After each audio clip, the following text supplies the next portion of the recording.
পড়েছে। পুরোটা খুলে আবার ঠিক করতে হবে। আমি প্রযুক্তির ব্যাপারে বিশেষ কিছু জানি না, তাই বললাম, যা করার তাড়াতাড়ি করো, আমার অনেক কাজ আছে। শুধু এটুকুই বললাম, যা করতে হবে করে নাও।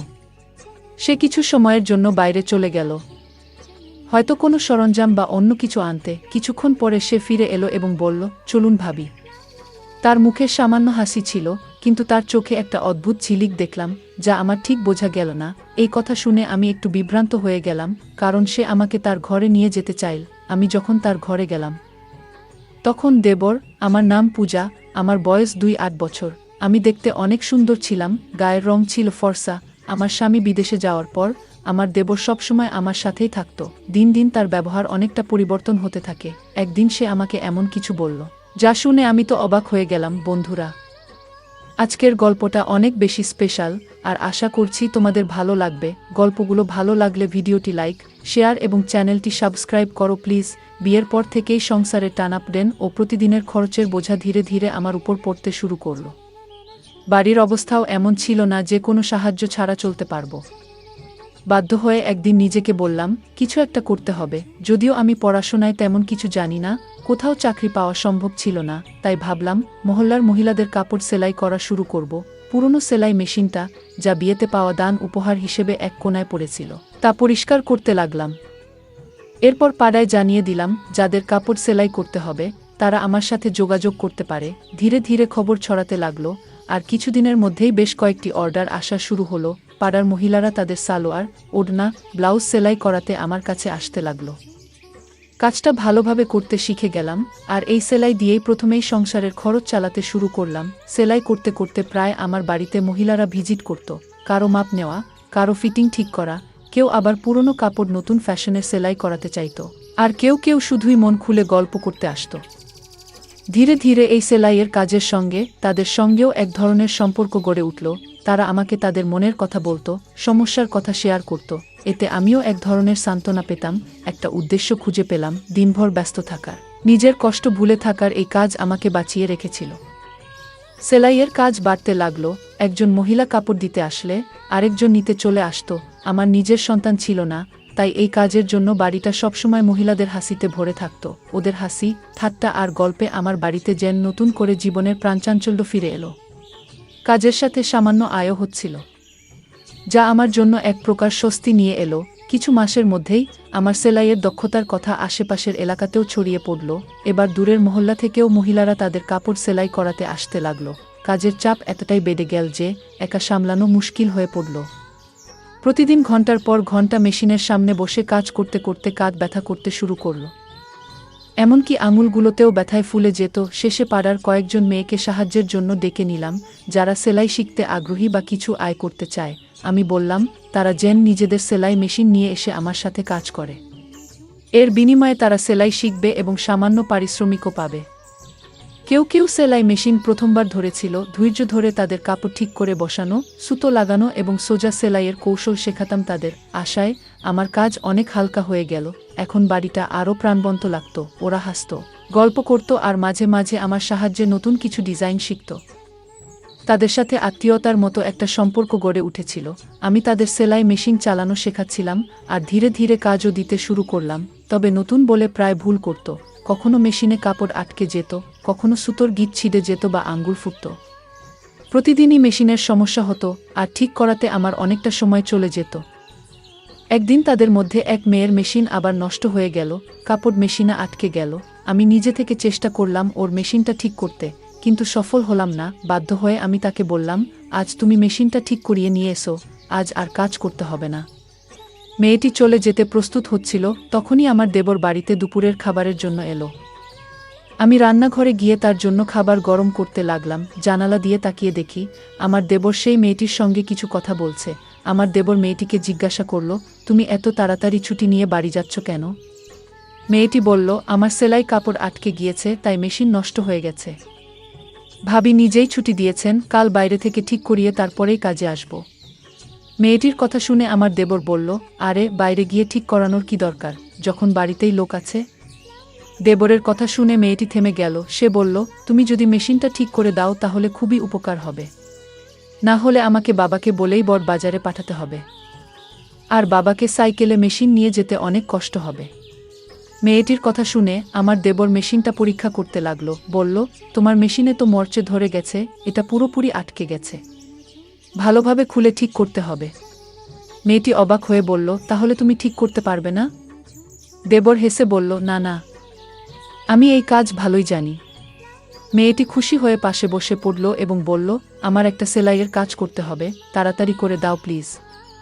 দেবর তখন বলল, মেশিনটা আমার ঘরে নিয়ে এসো, আমি ওখানেই ঠিক করব। মেয়েটি একটু দ্বিধায় পড়ে গেল। তখন দেবর বলল, আমার সব সরঞ্জাম ঘরেই আছে, তাই মেশিন ঠিকঠাক করার জন্য ওখানে নিয়ে যেতে হবে। দেবর বলল, আমি ঘরেই ঠিক করে দিচ্ছি। মেয়েটি মেশিন নিয়ে তার ঘরে গেল। আমি খাবার গরম করে বাইরে রাখলাম, কিন্তু অনেকক্ষণ কেটে গেলেও দেবর এবং সেই মেয়েটি ঘর থেকে বের হচ্ছিল না। দুজনেই তরুণ, তাই চিন্তায় পড়ে গেলাম। কিছুক্ষণ অপেক্ষা করলাম, কারণ দেবরের উপর সন্দেহ করতে চাইনি। তবু দীর্ঘ সময় পর ধৈর্য হারিয়ে অবশেষে দেবরের ঘরের দিকে যাওয়ার সিদ্ধান্ত নিলাম। ঠিক তখনই মেয়েটি সেলাই মেশিন নিয়ে বাইরে বেরিয়ে এসে বলল, ভাবি, মেশিন ঠিক হয়ে গেছে। ওর কথা শুনে আমারও স্বস্তি হলো এবং আমরা নিজেদের কাজে ফিরে গেলাম। কিন্তু আমি মনে মনে ভাবছিলাম, দেবর এতক্ষণ ঘরে কি করছিল।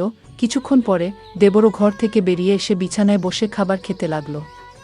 এর মধ্যে বাড়ির বিয়ের জন্য প্রচুর কাপড় সেলাইয়ের অর্ডার পেয়েছিলাম, আর সময় খুব কম ছিল বলে কিছুটা দুশ্চিন্তা ছিলাম। কিন্তু দেবর দ্রুত মেয়েটির মেশিন ঠিক করে দেওয়ায় কাজ সহজ হয়ে গেল। খাওয়া শেষ করে দেবর মজা করে বলল, যার মেশিন নষ্ট হবে, আমি আছি।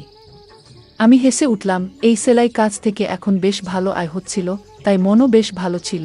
বিয়ের 9 বছর কেটে গেছে, আর স্বামী বিয়ের কিছুদিন পরেই বিদেশে কাজের জন্য চলে গিয়েছিল।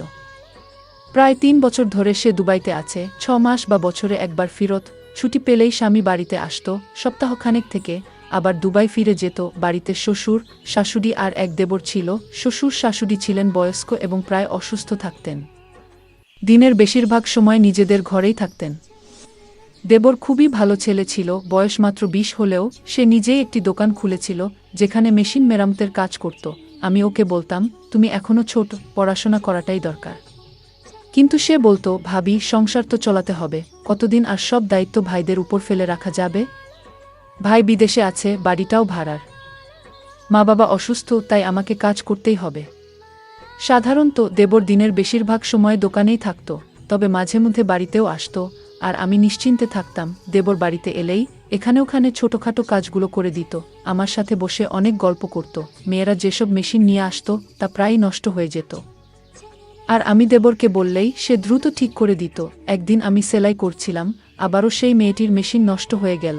এতে আমার রাগ উঠে গেল। বললাম, তুমি এত বড় হলে, কতদিন ধরে তোমার সেলাই শেখাচ্ছি, অথচ এখনো কিছুই শিখতে পারিনি। আমার রাগ দেখে মেয়েটি কেঁদে ফেল। আমি ওকে বললাম, তোমার মেশিন নিয়ে যাও এবং বাড়ি যাও। কিন্তু ঠিক সেই সময় আমার দেবর বাড়িতে এলো, আর মেয়েটিকে কাঁদতে দেখে বলল, ভাবি, ও কাঁদছে কেন? দেবর আশেপাশের সব মেয়েদের চিনত, তাই ওদের ব্যাপারে খোঁজখবর নিত। আমি বিরক্ত হয়ে বললাম, এই মেয়েটি আমাকে খুবই বিরক্ত করছে, মনে হচ্ছে ওকে কাজ থেকে বাদ দিয়ে দিই। ইচ্ছে করেই মেশিন নষ্ট করে ফেলে। আমার কথা শুনে দেবর হেসে ফেল। আমি রাগের মধ্যে ছিলাম, তাই ওকে একটু বকাও দিলাম। দেবর বলল, ভাবি, এর কোনো দোষ নেই। আজকালকার মেশিনগুলোই এমন, সহজে খারাপ হয়ে যায়। পুরনো দিনের মেশিন কিনলে তার অনেক বছর পর্যন্ত কোনো সমস্যা হতো না, এখন তো সবকিছুই লোকাল মানের।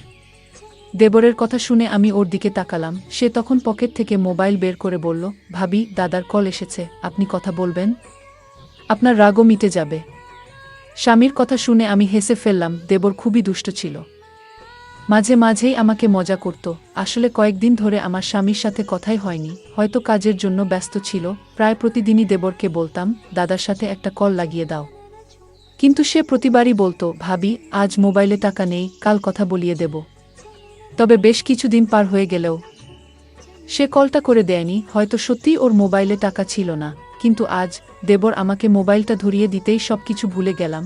মোবাইল হাতে নিয়ে নিজের ঘরে গিয়ে স্বামীর সঙ্গে কথা বলতে শুরু করলাম। বহুদিন ধরেই কথা হচ্ছিল না, তাই অনেক প্রয়োজনীয় কথা বলার ছিল। প্রায় 1-5 মিনিট পর কথা শেষ করে যখন কল কাটতে যাচ্ছিলাম, তখন স্বামী বললেন, মা বাবার সাথেও একটু কথা বলিয়ে দাও। আমি মোবাইলটি নিয়ে শ্বশুর শাশুড়ির ঘরে গিয়ে আমার স্বামীর সঙ্গে কথা বলালাম। তারা বেশ খুশি হলেন। সেখান থেকে বেরিয়ে এসে দেখলাম দেবর বাইরে নেই। এক মেয়ে বলল, ও এখনও তানিয়ার মেশিন ঠিক করছে। আর ওর ঘরের দিকে ইশারা করল। আমি কিছুটা অবাক হলাম, কারণ এতক্ষণ ধরে ওরা ঘরের ভেতরেই ছিল। ঠিক তখন মনে পড়ল আমি এখনও দেবরের জন্য খাবার গরম করিনি। নিজের মাথায় হাত ঠেকালাম। স্বামীর সঙ্গে কথা বলার ফাঁকে দেবরের খাবার দেওয়ার কথাই ভুলে গিয়েছিলাম।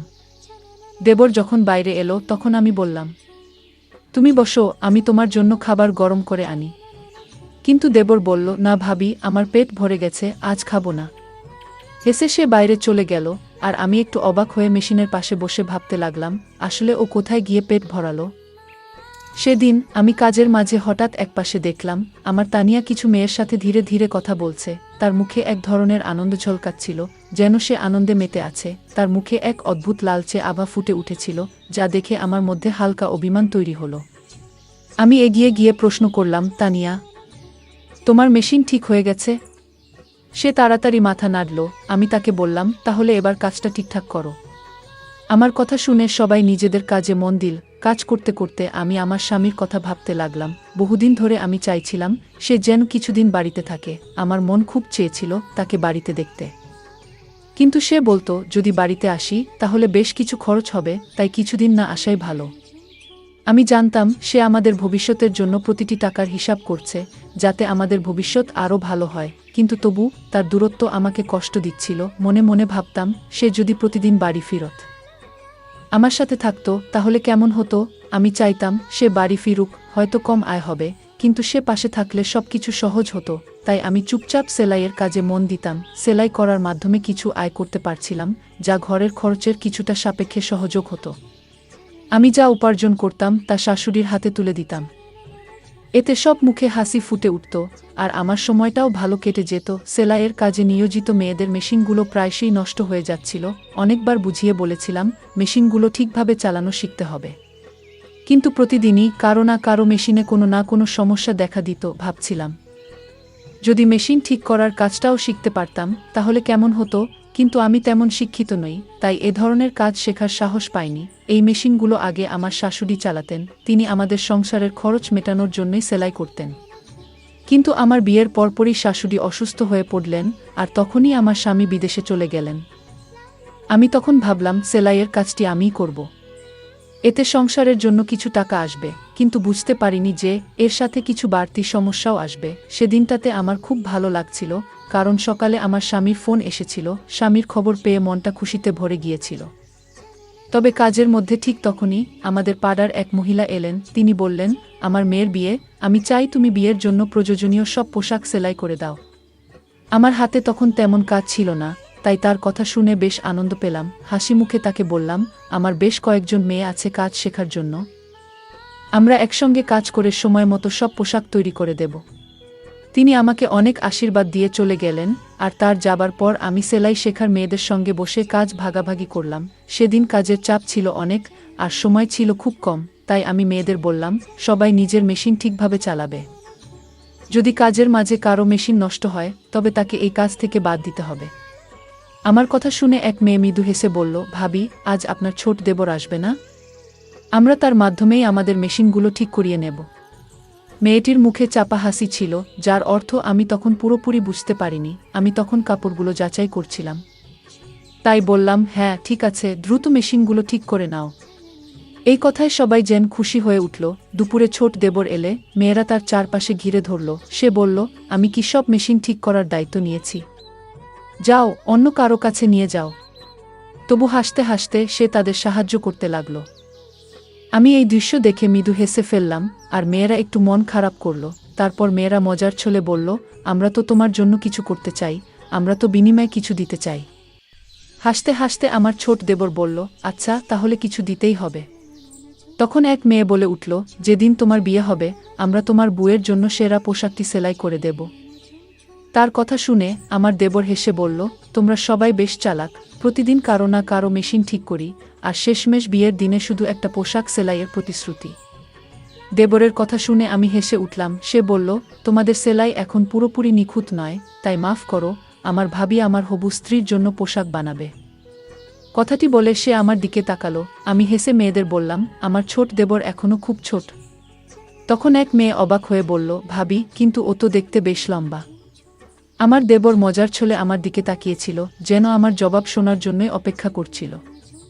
আমি জানতাম সে আসলে বয়সে বেশ তরুণ, পরিবারের দায়িত্ব নেয়ার জন্য সে প্রস্তুত নয়, আর্থিক পরিস্থিতিও তেমন ভালো নয়। আমার স্বামীও বিয়ের পর আমাদের ভবিষ্যৎ গড়ার জন্য দূরে চলে গিয়েছিল, আমিও চেয়েছিলাম না যে ভবিষ্যতে আমার দেবরের স্ত্রীও একই দূরত্বের কষ্টে থাকুক। তাই আমি বললাম, লম্বা হয়েছে বলে বিয়ে করতে হবে এমন কোনো কথা নেই, বিয়ের জন্য আরও অনেক প্রস্তুতির প্রয়োজন, ওর বিয়ে হতে এখনও কয়েক বছর বাকি। আমার কথা শুনে দেবর হেসে উঠল। এরপর আমি মেয়েদের দিকে ফিরে বললাম, চলো এবার সবাই কাজে মন দাও, আমি দেবরের জন্য খাবার গরম করে নিয়ে আসি। একথা বলে আমি রান্নাঘরে গিয়ে তার জন্য খাবার গরম করতে লাগলাম। মেয়েরা নিজেদের কাজ নিয়ে আবার ব্যস্ত হয়ে গেল।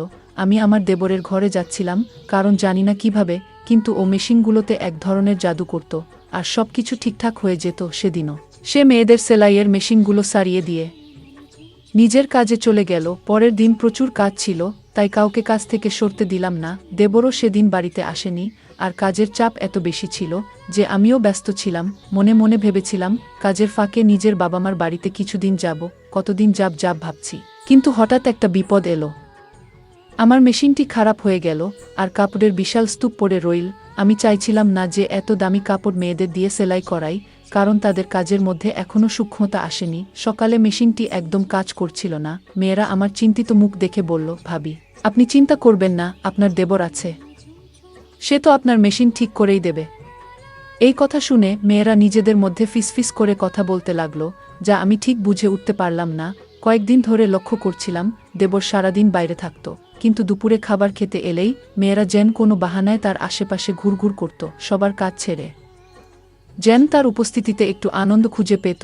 এমন সময় আমি নিজেই উঠে দাঁড়ালাম কাজ দ্রুত শেষ করার জন্য।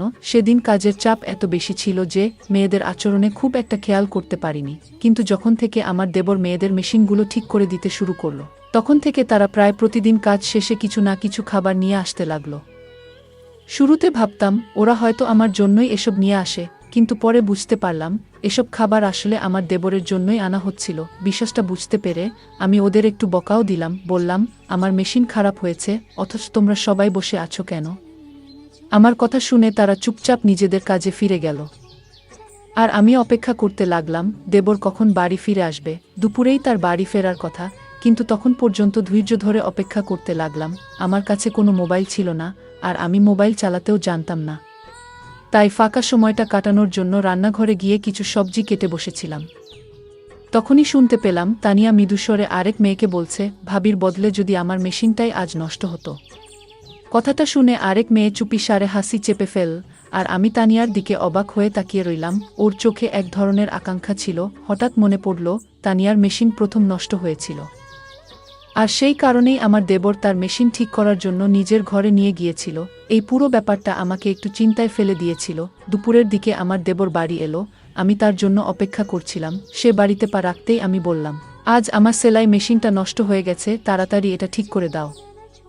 আমি মেশিনের দিকে ইশারা করলাম, আর সে একবার আমার দিকে তাকিয়ে মেশিনের কাছে গেল। আমি বললাম, আগে ঠিকঠাক কাজ করছিল, কিন্তু আজ সকালে দেখি কাপড় আটকে যাচ্ছে। দেবর মেশিনটা চালিয়ে দেখে বলল, ভাবি, আপনার মেশিনে তো মরচে ধরেছে, পুরোটা খুলে আবার ঠিক করতে হবে। আমি প্রযুক্তির ব্যাপারে বিশেষ কিছু জানি না, তাই বললাম, যা করার তাড়াতাড়ি করো, আমার হাতে অনেক কাজ জমে আছে, দেরি হলে আর সেই পাড়ার মহিলা কাজ নিয়ে আসবেন না। আমার কথা শুনে দেবর আশ্বস্ত করে বলল, ভাবি, আপনি চিন্তা করবেন না, আমি আছি তো, আমি ঠিক করে দিচ্ছি। এটা বলেই দেবর মেশিনের বিভিন্ন অংশ খুলতে শুরু করল। কিছুক্ষণ পর সে বলল, ভাবি, এভাবে ঠিক হবে না, মেশিনটা আমার ঘরে নিয়ে যেতে হবে। তার কথা শুনে আমি একটু অবাক হলাম। জিজ্ঞেস করলাম, ভেতরে এমন কি আছে যা এখানে নেই? আমার প্রশ্নে সে কিছুটা অপ্রস্তুত হয়ে বলল, ভাবি, আমার সমস্ত টুলস ভেতরেই রাখা, তাই মেশিন সেখানে নিয়ে যাওয়া ছাড়া আর কোনো উপায় নেই। তখন আমি বললাম, আমি তোমার সমস্ত টুলস বাইরে নিয়ে আসি। কিন্তু সে বলল, ভাবি, সেগুলো খুব ভারী, আপনি একা তুলতে পারবেন না, মেশিন ঠিক করাতে চাইলে ঘরেই নিয়ে যেতে হবে। তার কথা শুনে আমি কিছুটা অনুভব করলাম, কারণ আজই আমার মেশিনটি ঠিক করানো দরকার ছিল। তারপর কোনো উপায় না দেখে মেশিনটি তার ঘরে নিয়ে যাওয়ার জন্য রাজি হলাম। অবশেষে দেবরের কথামতো আমি মেশিন নিয়ে তার ঘরে গেলাম, কিন্তু সেখানে সে এমন একটি কথা বলল যা শুনে আমি অবাক হয়ে বাইরে বেরিয়ে এলাম। তার কথাগুলো কিছুতেই মেনে নিতে পারছিলাম না, কারণ আমি তার ভাবি। দেবর তখন দোকানে চলে গেল, আর আমি সোজা শ্বশুর শাশুড়ির ঘরে গেলাম এবং তাদের পুরো ঘটনাটি বললাম। শাশুড়ি বললেন, ছোট ছেলে না বুঝে হয়তো এভাবে বলেছে, আমরা তাকে বুঝিয়ে দেব। কিন্তু আমি বললাম, আপনারা যাকে ছোট বলছেন সে এখন প্রাপ্তবয়স্ক, এরকম কিছু ঘটার আগেই ওর জন্য কোনো ভালো মেয়ে দেখে বিয়ে ঠিক করে ফেলা উচিত। শাশুড়ি চিন্তিত হয়ে বললেন, কিন্তু মেয়ে কোথায় পাবো? আমি হাসি চাপিয়ে বললাম, এই নিয়ে ভাববেন না, আপনার ছোট ছেলে ইতিমধ্যেই নিজের পছন্দের মেয়েটিকে ঠিক করে ফেলেছে। আমি শাশুড়িকে কথা জানালাম। শাশুড়ি ও শ্বশুর অবাক হয়ে তাকালেন। পরের দিন তারা দেবরের সঙ্গে কথা বললেন এবং যখন তানিয়ার প্রসঙ্গ তুললেন, দেবর যেন সেই কথার জন্যই অপেক্ষায় ছিল। সে হাসিমুখে আমার দিকে তাকিয়ে জানিয়ে দিল যে সে রাজি। কিছুদিন পর আমি নিজেই তানিয়ার বাড়িতে গিয়ে তাদের সঙ্গে এ বিষয়ে কথা বললাম। তাদেরও আপত্তি ছিল না। কয়েক মাসের মধ্যেই আমার দেবরের বিয়ে সম্পন্ন হয়ে গেল।